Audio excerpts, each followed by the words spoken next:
Welcome to another great episode of The Bourbon Road with your hosts, Jim and Brian, where they talk bourbon and, of course, drink bourbon.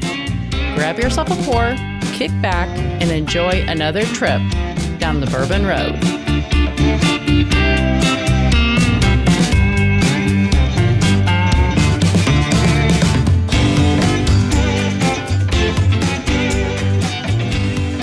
Very excited to have Blanton'sBourbonShop.com as a new sponsor for the Bourbon Road podcast.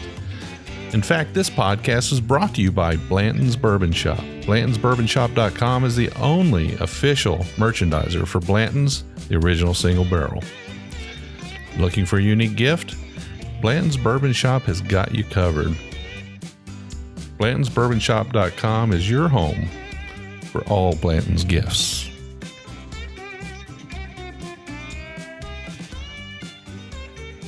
Hello, listeners, and welcome back to another episode of the Bourbon Road Podcast. I'm your host, Jim Shannon, and today on the show, we also have our co-host, Brian Hyatt. Brian, how are you doing today? Doing great. Good day to drink whiskey? Yes, it is. We actually drank whiskey all weekend, so we're not skipping a day. We're not. going straight into Monday drinking whiskey. This is great. This last weekend was Bourbon on the Banks, and we've done a number of event episodes over the last few weeks, and I don't want to wear down our users with another event episode. Let me just say though that it was a spectacular event. It was great to see all the roadies come out. We had a full tent, 50 whiskeys on the roadies bar. Mm-hmm. Lawrenceburg Bourbon was pouring from theirs. They had our new barrel pick. See if I can summarize this in a minute or less. They sold out of tickets, 2,000 plus people there. An absolute amazing weekend. What was your take? I thought it was fantastic, and it was great to finally meet some folks that listen, and man, we had a good time. And this is our big event every year, and it's a lot of fun, and we talk about it all year long because it's kind of that show, that event that we kind of hope most of our listeners will try to make and try to attend so that we get a chance to meet them and talk with them and have a pour with them. And we had a lot of pours on Saturday, no doubt. Yes, we did. We introduced our new 100% Bourbon is 100% American shirt with a flag on it. That was a big success. But the blowout success was the Bourbonista tee, the vintage Bourbonista tee, the ladies' t-shirt was just, we sold out. Mm-hmm. I mean, we sold out probably halfway through the event. And then, of course, we had some alternative Bourbonista tees, the pink ones, the blue ones. And then we had another single color vintage.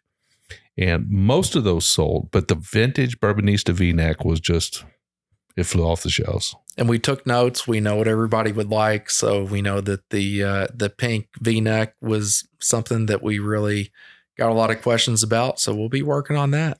Yeah, and all this stuff is going to be on the website. So, folks, if you missed it, and again, we don't want to turn this into a postmortem on Bourbon on the Banks, but if you missed something or showing up and getting something at the event, make sure you go to our website and check it out.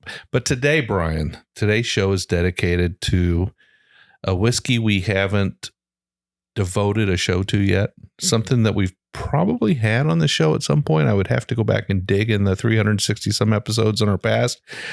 But today we're drinking wheat whiskeys. I'm in love. I'm ready to get started. I am too. So just real quick, what's a wheat whiskey? A wheat whiskey is a whiskey whose major grain component is wheat. Now, we know bourbon has to have 51% corn, rye has to have 51% rye, wheat has to have 51% wheat. Doesn't mean it doesn't have some other things in there, but wheat whiskeys in general are pretty much all wheat, pretty much. They're going to have a little bit of malted grain in there to sort of kick that enzyme process. The first one that we're having today is the Woodford Reserve Kentucky Straight Wheat Whiskey.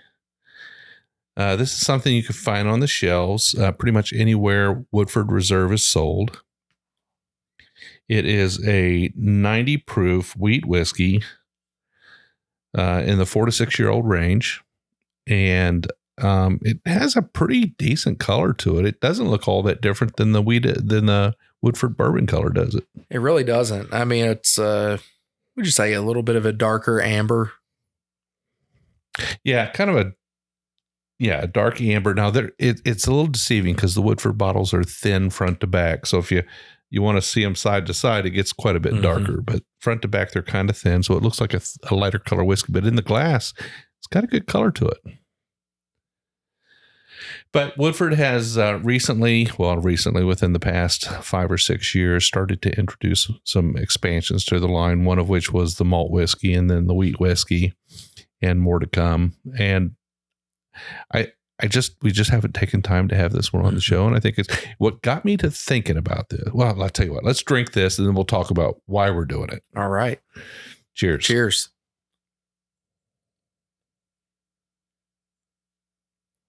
So the nose is, for me, is just a teeny little bit of cherry, but a nice oak. It's got a bit of ethanol to it, though. Kind of singed my hairs a little bit. I don't know. Might be just that first whiff of the day. I would agree with that. I definitely think there's a little bit of a singe, but kind of a light. Have some cinnamon. Yeah, a little bit of cinnamon, I think. Almost like cinnamon and light cherry. Just a hint of cherry. I mean, it's definitely fruit. Not a lot of baking spice on that. It's mostly the fruit forward kind of cinnamon, a little bit of cinnamon spice and an oak note. I mean, just so the listeners know, I mean, what is kind of that, the fruit that you really pick up in most of the Woodfords? Like, I feel like it's always banana for me. I think you can get a little bit of banana on it. I don't normally pick that one out. What do they say? There's 260 different notes in a Woodford Reserve. I can get maybe 2 or 3. I'm thinking about going to the distillery. And now when you're at the vats, when you're at the fermenters, it's all banana. Oh yeah. No doubt about it. I mean, it certainly is. But in the glass, I'm thinking I'm not really getting it. That doesn't mean it isn't there. It's not catching my attention. I mean, for me, it's a lot of cinnamon. Yeah. I mean, that is the one that jumps out to me quite a bit. But I mean, you get the fruit. And I have to say this because I've got some good friends that listen. They always laugh every time I say it, but getting a little hint of vanilla. Yeah.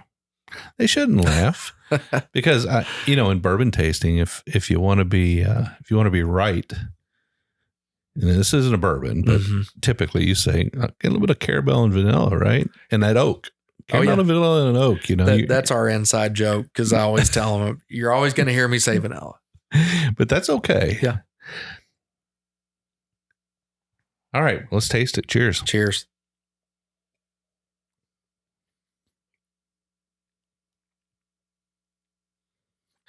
Yeah, so on the palate, I'm getting this nice wash of sweetness, very soft up front. It's got kind of that little bit of a cherry note, but like a super light kind of hard candy note.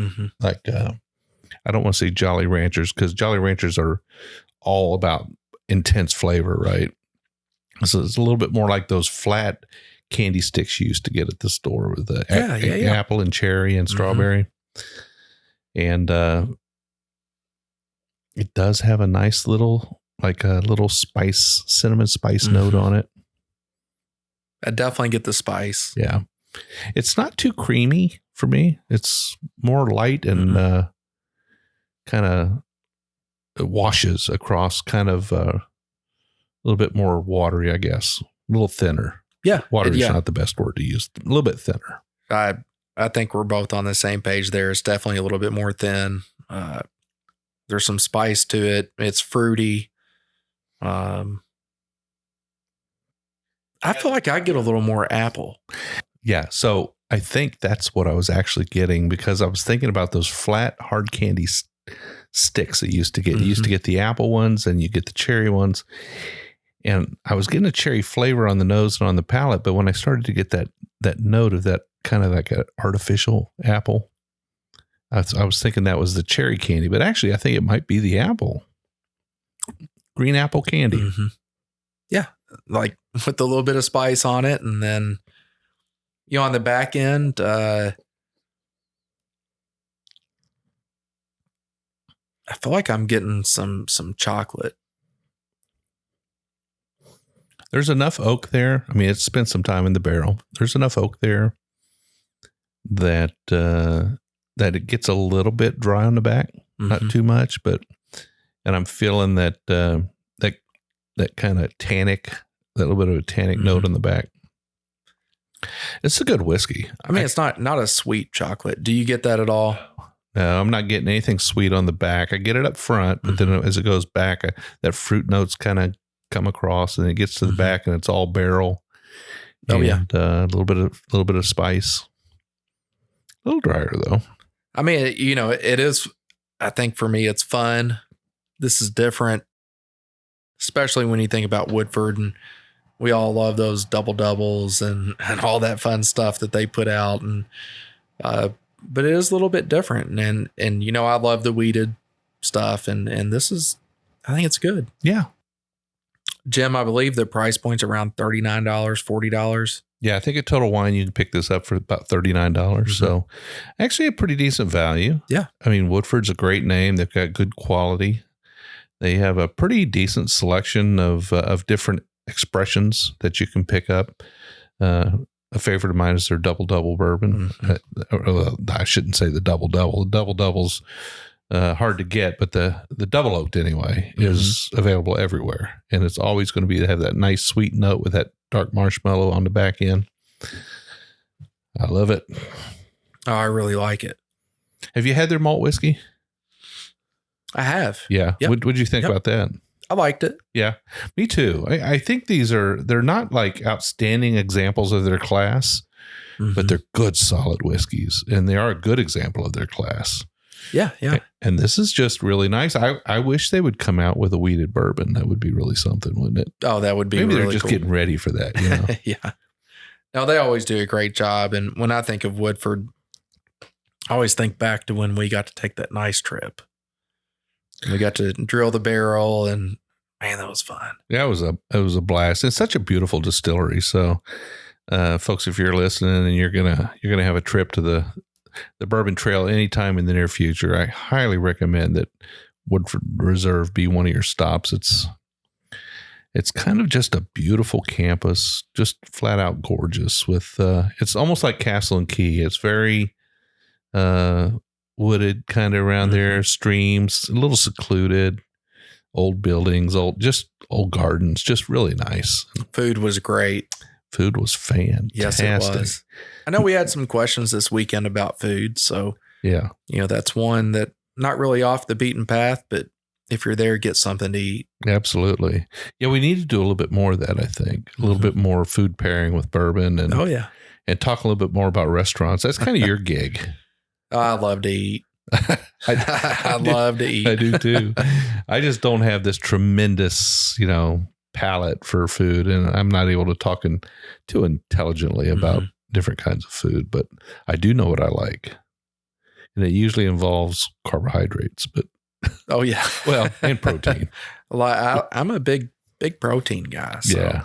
I made some great chili yesterday. Did you? Fantastic. I put some sausage in there for the first time ever. Wow. So what kind of, some of the sausage we picked up that?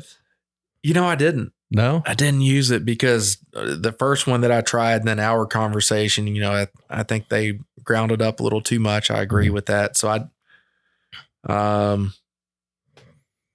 didn't use it. I wanted to make sure this was on point. Yeah. I wanted to make sure it was good enough for Miss Leslie to eat.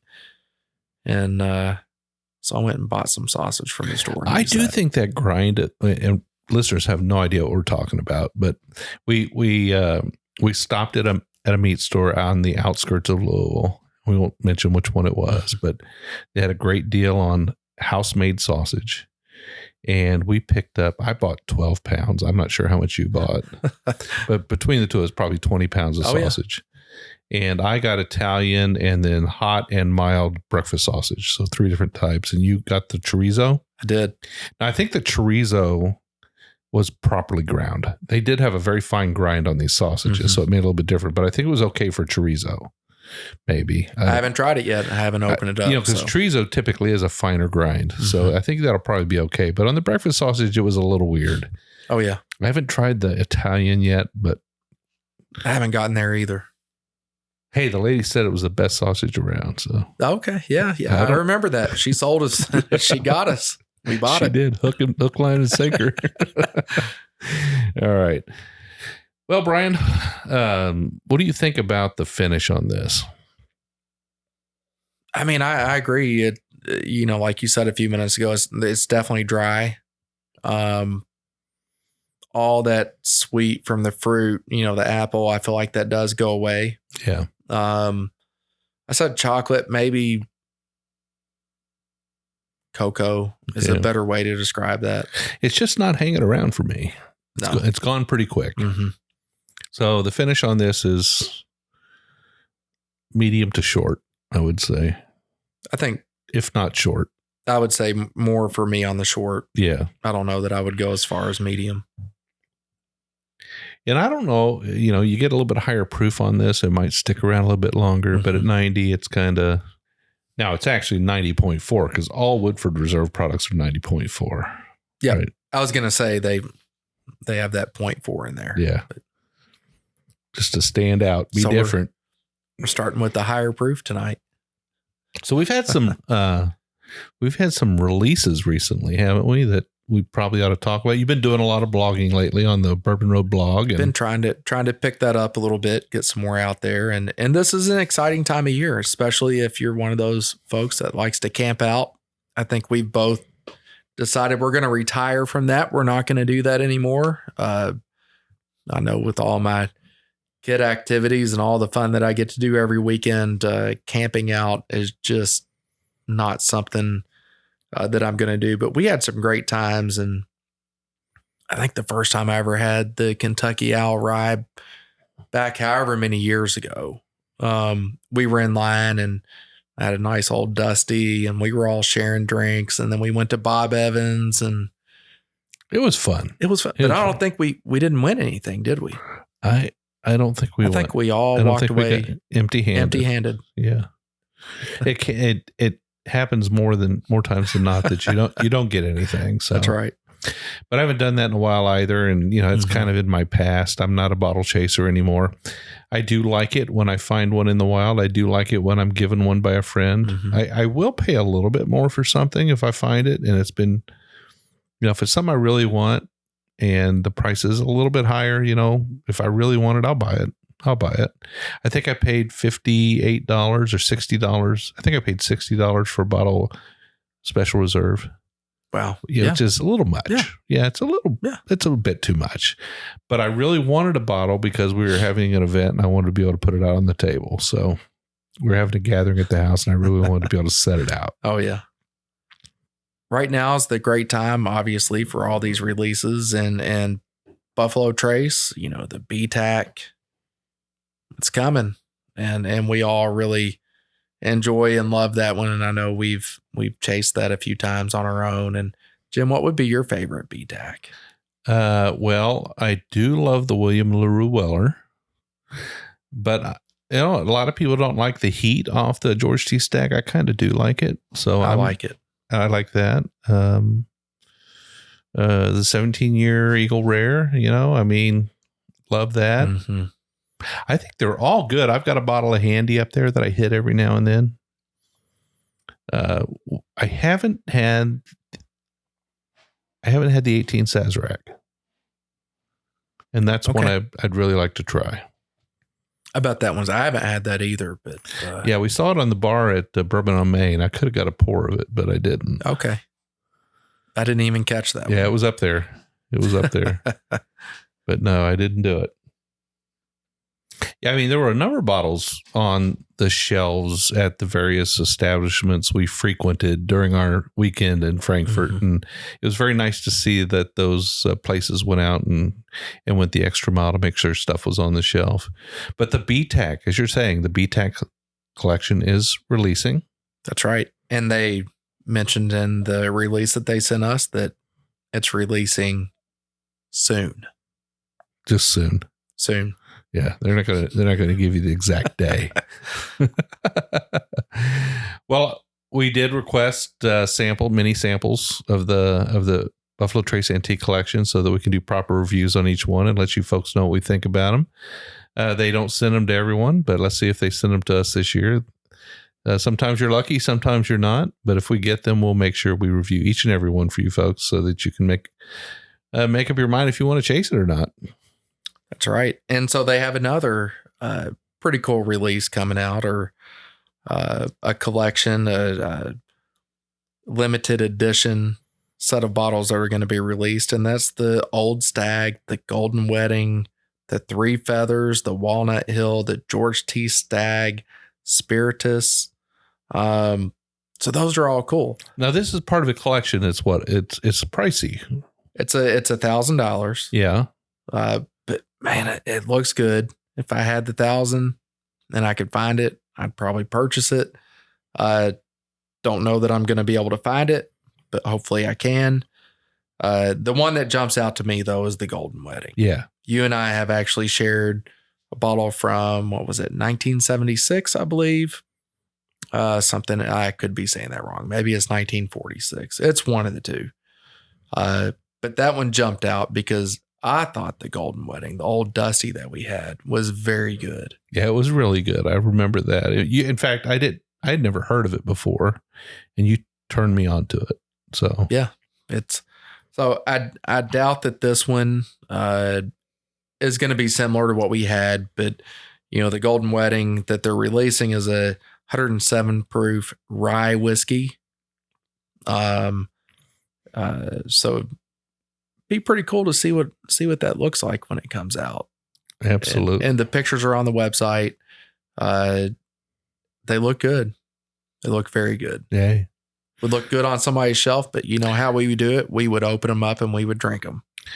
And if you're a friend of the show and you end up with that collection and you'd like to actually appear on a show, we'll have you on to share it with us. That's right. All right. Well, Brian, let's keep sipping on this wheat whiskey. We're going to take a short break. And when we come back, we've got another wheat whiskey, and we'll tell you all why we're tasting wheat whiskeys today.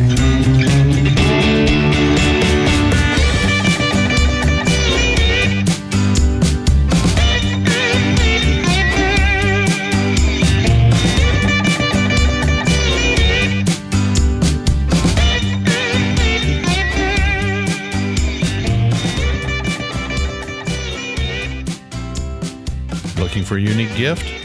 Blanton's Bourbon Shop has got you covered. All of their handcrafted wood products are made in their in-house wood shop with authentic bourbon barrels. Specializing in barrel-aged potent treats, they use Blanton's barrels to age their own maple syrup, honey, and coffee. Find the most unique gift ideas for your golf lover, cigar connoisseur, avid coffee drinker, and Blanton's fan. Want to win an authentic Blanton's Barrelhead? Make sure you sign up for the giveaway on the homepage of their website. BlantonsBourbonShop.com is your home for all Blanton's gifts.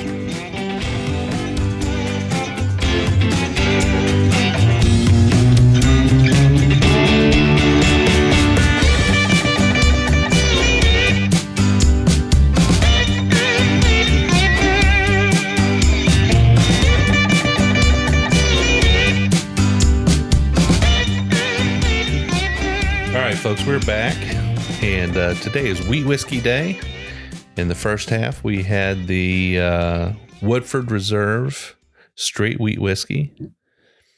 I think for me, overall, a decent pour, right around $39.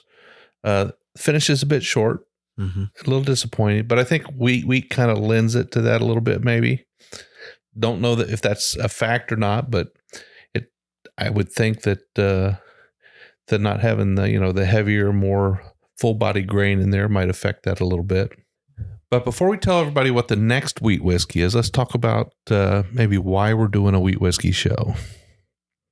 About 3 weeks ago, we were at the Bardstown Bourbon Festival,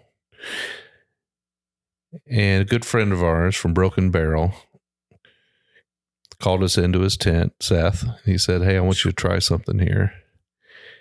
And he handed us his recent wheat whiskey release, and it flat out got my attention. Fantastic. It was our best of show, right? It was. Yeah. Well, I think we both agreed that it was the number one whiskey we tasted at that event. And it got me to thinking that we didn't get a bottle, by the way, because Seth was selling out of everything he had, but maybe we'll get our hands on something in the near future. But it got me to thinking that we had never really had a wheat whiskey show, and we never really talked in depth about wheat whiskeys. And it was high time that we did that. We are the Bourbon Road. Bourbon's kind of the majority of what we do, but we do have malt whiskeys on the show. We do have rye whiskeys on the show. Why not a wheated whiskey? So, but anyway, so we picked a couple of what we thought were good representations of the category of wheat whiskey. In the first half, we did have the Woodford Reserve Straight Wheat Whiskey. And now in the second half, we have the Bernheim Wheated Whiskey. And I'm going to say, I'm not 100% sure if I'm correct in this, but this is the OG, right? It's been around for a while. Mm-hmm. Been around for a while, and out of Heaven Hill, which to me, that means it's probably going to be really good. And folks, there's a lot of wheat whiskeys out there. We'll kind of mention a few of them as we go through the rest of the show. We're only going to do 2 whiskeys on the show, but we are going to drink the Bernheim now. It's widely available. It's a Heaven Hill product. It's a 7-year, 90 proof wheat whiskey from Heaven Hill, and it's got a pretty good reputation. But I think it might be the first time on the show on the Bourbon Road. Wow. Yeah. So what do you say? That's surprising. We check it out. Cheers. Cheers. Okay. The nose on this is definitely not as ethanol forward as the Woodford. No. But it's very similar. It is. I mean, it's definitely sweet. Yeah. Fruity. But I'm not getting that kind of what we later determined to be that kind of green apple note. The green apple. I don't get it really the cinnamon either. No, it's a little bit more kind of almost a burnt caramel. Mm-hmm. But it is a little fruity. And I don't know what that is, but I'm going to say it's probably a stone fruit. What do you think about toffee? Yeah, it could be toffee. Toffee is like burnt caramel, isn't it? Yeah. Is that what it is? I think so. Yeah. All right, I'm going to taste it. Cheers. Cheers.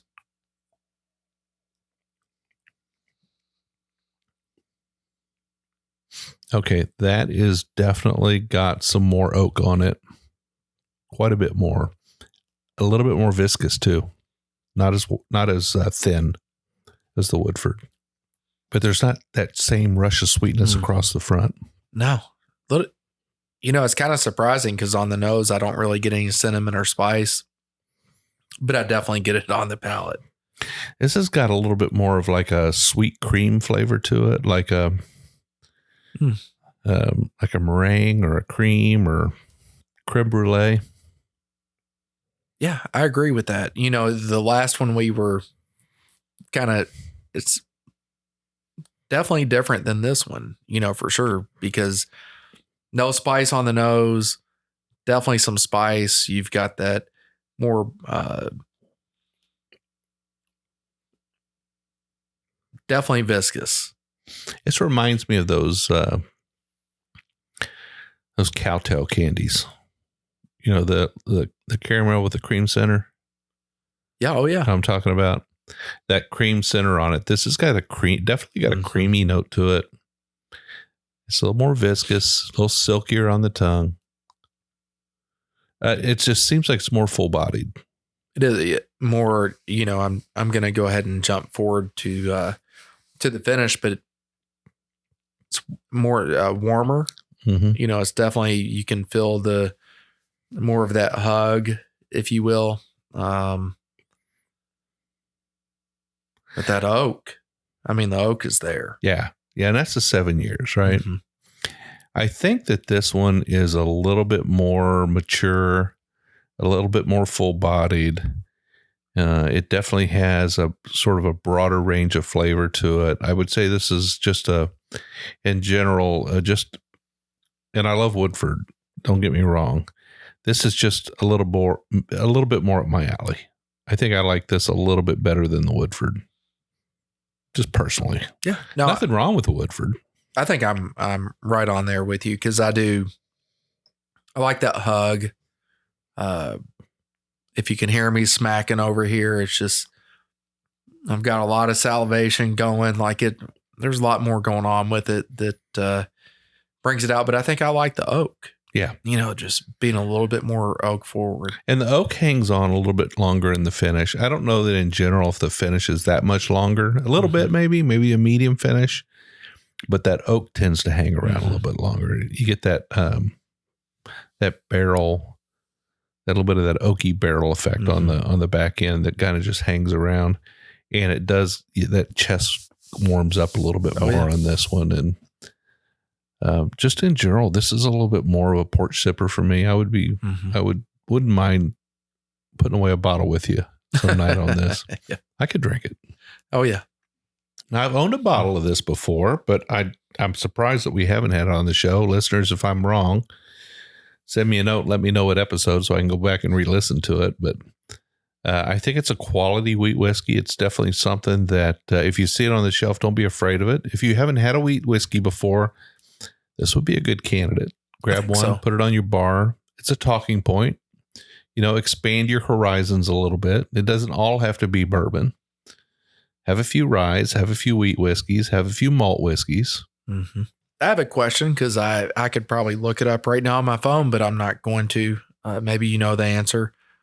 Is this part of the build your own bottle experience? Can you get this bottle in that? I'm not sure. I don't know the answer to that. It's worth a look because anybody that's done that experience, I mean, it's super cool. I got a fantastic bottle of Elijah Craig last time. I'm gonna hate to see that thing go, but it's going fast. Well, let's talk about a few other wheat whiskeys that are out there, notables. Definitely one that we would have liked to have had, but we didn't have a bottle of it available to us was the Old Elk wheat whiskey. They make a great wheat whiskey. And so if in your part of the world, Old Elk is more prominent on the shelf, then I would say grab that because it's going to be a good one. I know Middle West Spirits out of Columbus makes a wheat whiskey, and it's fairly priced around $30, $35. So you can pick that one up. Traverse City has one for you guys up in the UP. They make a good wheat whiskey, and I have had that one.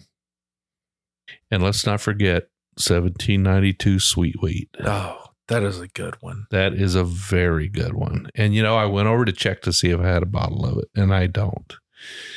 I've got the bottle in bond. I've got the 12-year.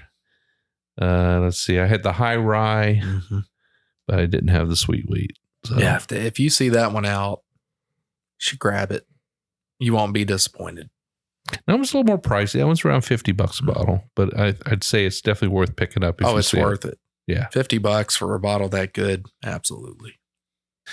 Brian, one of the things, and again, I like I said earlier, I don't want to turn this into a sort of a postmortem on the Bourbon on the Banks event, but one of the things that surprised me is we put out the Bourbon Roadie Bar like we do every year at Bourbon on the Banks, and we had 50 different whiskeys on the Bourbon Roadie Bar, and they were all whiskeys that had been on one episode or another during the year.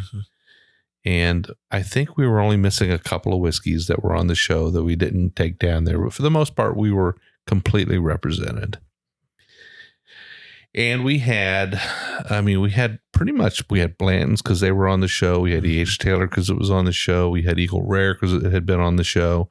We had a number of Buffalo Trace items up there that are very recognizable that people could come up and try. And I was absolutely blown away that nobody was asking for any of those when they came up to the Roadie Bar. Yeah, I noticed that as well. And it, for the Blantons, it took a little while for people to get that one cracked. I think I actually had to ask someone if they wanted to have it. And had a conversation with a husband and a wife, and she said, well, he hates it. And he was like, oh, no, I hate it. And she's like, I've never had it because he hates it. And I was like, well, here, I'm not trying to cause any marital issues here, but I think you should try it. She said, oh, I love that. And he was like, well, I don't hate it. I just can't get it. I think that a lot of times when somebody says they hate something, it's not that they hate the whiskey. It's that they hate the fact that they can't get it. So they just translate that into, I hate that whiskey. I hate that stuff because they can't get it. But yeah, so really, I mean, we brought back most of the bottle of Blanton's, most of the bottle of E.H. Taylor, probably half the Eagle Rare, and a number of other bottles we had there that were well-known, Weller and other things like that.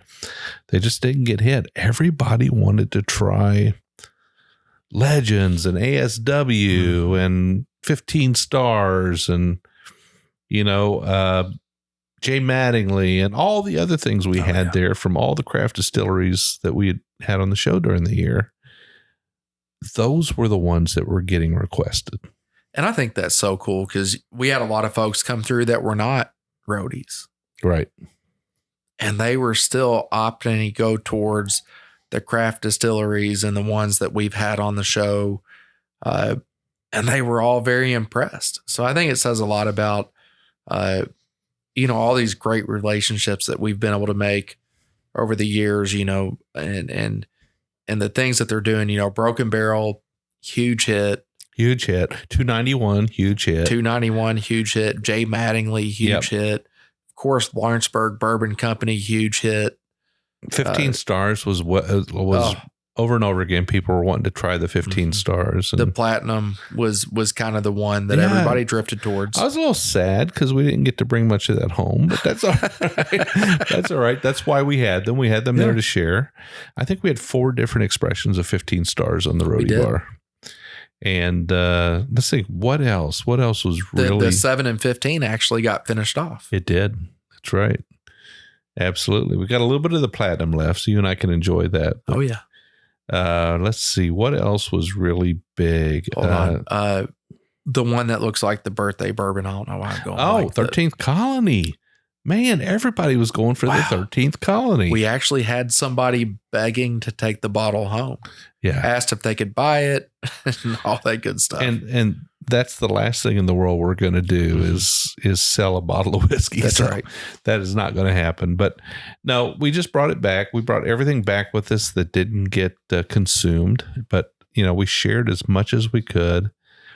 Trying to think of the others that were super, super popular. Oh, yeah. The Filmland Spirits, the Mayhem Extended Cut. That was a big hit. Gone. Yeah. That's gone, right? It's gone. Yeah, they finished that one off. And I mean, we Chicken had Cock was Chicken Cock. Yes. The Double Oak Chicken Cock was probably the most popular. I know I spent a little time behind the bar pouring, and I have to say I really, really enjoyed that. I felt like I was in my element. I could really kind of guide folks to, well, if you haven't had this one, you know, give it a shot. And if you had to pick one whiskey you thought was kind of the fan favorite, what would you say? From you, because you would walk people to the bar too. Yeah. So I think it was 13th Colony. So, you know, I brought the bottle of Jay Mattingly, Big Bad Wolf. And I think that one's pretty low because I encouraged folks to try that one a little bit more, you know, if they were looking for something hot. But, you know, the 13th Colony, a lot of people pick up that bottle. Looks like birthday bourbon. Can I have that? But that's not what it was. But when they tried it, they were very, very happy. Yeah. Yeah, I think, and, you know, I had a little bit to do with this, but I think that for me, it was more the Legends. Legends was being poured a lot because I was guiding people towards that 100 proof Legends and the 115. Yep. The weeded bourbons, just fantastic stuff. And, but we each, as we're pouring from the Roadie bar, people are asking us, what do you recommend? And of course, we each have our personal ones that we recommend. And I would have 2 or 3. I love telling people about the Georgia Heartwood from ASW and the Legends. And then you got 13 Colony right there. We're just talking about 3 different Georgia distilleries. Wow. How about that? So cool. Georgia's hot. Oh, yeah. They're killing it. But such a great time, such a great event. One of the things that Melody and I talked about was that personally we'd like to do more events next year. Smaller events, get into some of these smaller events where we can get in with a 10-foot tent rather than a 30-foot tent. We had a 30 by 20 tent. And it was packed. I mean, I guess wall to wall, side to side, whatever you want to say. It was packed. Yeah. You know, people came in waves and. Yeah, we told Diane at Bourbon on the Banks we needed basically 10 passes for workers to work in our tent. And she just kind of looked at us like, well, she remembers years past. She's like, okay, nobody's supposed to really walk around the show. You know, you guys are supposed to be working. I'm like, okay, but we'll take breaks, you know? Right. Well, we ended up, I think only Randy was able to take about a 15-minute break. The rest of us worked solid the whole time and just didn't have a chance to get around and really do anything. And, you know, I think it was so cool because I think it says a lot about what the Bourbon Road is about and who we are, that this is not about us. Yeah. Like, this is about the distilleries and all these amazing folks that listen to the Bourbon Road, and that we get an opportunity to actually serve them and be there for them and to help them have this great experience when they're at Bourbon on the Banks. Absolutely. And that's really what it's all about. Yeah. This year, the actual vendors didn't get sampling glasses like they had in the past, but I think this year they didn't get them. But so we had vendors come into our booth because they wanted to see what's going on. When you're at a distance, you can see the Bourbon Road Lounge and you can tell there's like a huge gathering over there and people are just hanging around in that area. So we had vendors coming through and they would come in and I think like Aaron Mullally from Bourbon 30 came in, right? And he wanted to try some things, but he didn't have a sampling glass because he's a vendor. Well, we were handing out Glencairns to all the vendors so that they can drink out of Bourbon Road Glencairns. And he's an awesome guy. Yes. I mean, just so much fun and puts out some great stuff. He said he sold out, right? Yeah, he sold out 90 bottles he went through with that. Wow. So anyway, we said we weren't going to turn this into a postmortem on the Bourbon on the Banks, but I'm still fired up from this weekend. Oh, I am too. So definitely, folks, next year, don't waste any time. Plan to be down once they release the dates and everything for the event. Get on the books for it. You'll have a get great your time. hotel room, or your bed and breakfast, whatever you choose. Yeah, or get there at the Capitol Plaza Hotel because that's the most convenient place, I think. Right? Oh yeah. Next year we'll try. Oh yeah, that is. I mean, that's a fantastic spot. Yeah. Yeah, I think Jordan Lester and his wife stayed there this year. Last year they were staying out at the Hampton Inn, but this year they were able to stay down at right there, and it's walking distance from everything, from the event to the parties, the after party, and everything else. You just stay down in town. I've only got one more comment to make about the weekend, and I'll just say the food vendors, great job. Yeah, great job, guys. I mean the waffles were amazing, and the barbecue, and I wish I could remember the name of the lady that was selling the cupcakes because she had such a cool name, and I just remember the phone number ended in Lush. Oh yeah, it was something about inebriated baker or something. Inebriated baker, yes. I don't remember the whole phone number, but I was like, wow, she really thought this through, and she did a good job of marketing, making sure that people were going to remember. Yeah. And those cupcakes were good. I got 3 of them. All right, folks. Well, if you haven't had a wheated whiskey, I'm going to highly recommend you pick one up. From today's show, you probably could tell I leaned a little bit more towards the Bernheim. I think you did too. I did too. But if you haven't had the Old Elk or the Middle West or the Sweet Wheat from 1792, these are all great choices. Traverse City's got a good one. There's a number of them out there. It's a different category. It's not as popular as rye and bourbon, but they are out there and they are tasty. You definitely want to give them a try. Every now and then we'll take one of these little side roads where we try a different kind of category of spirit. And we've never had vodka on the show, and we probably never will. But every now and then we might have a rum or a tequila or something like that, because I do respect the other spirits, particularly gin. Mm-hmm. I love my gins. You're not a gin guy, though, are you? I mean, it depends. You're more of a tequila guy. Castle and Key. Yeah. I feel like they do a really good job with gin, so I can get down with those guys for sure. But yeah, I do. I like tequila. Yeah. I'm happy with clear spirits as long as they don't push our bourbons off the shelf. Right? That's right. Stay in your zone. All right, Brian. Well, it's been a fun show. I've really enjoyed this. We did spend a little more time talking about the event than I'd like to, but at least we did a short recap. Got to try some weeded whiskey. Next show, back on bourbon for sure. Guarantee it. And, well, it's another year in the books. Wow. Went fast. It did. All right. Well, you can find the Bourbon Road on all social media outlets. You can find us on Instagram, TikTok, Facebook, YouTube. You can find us on Threads.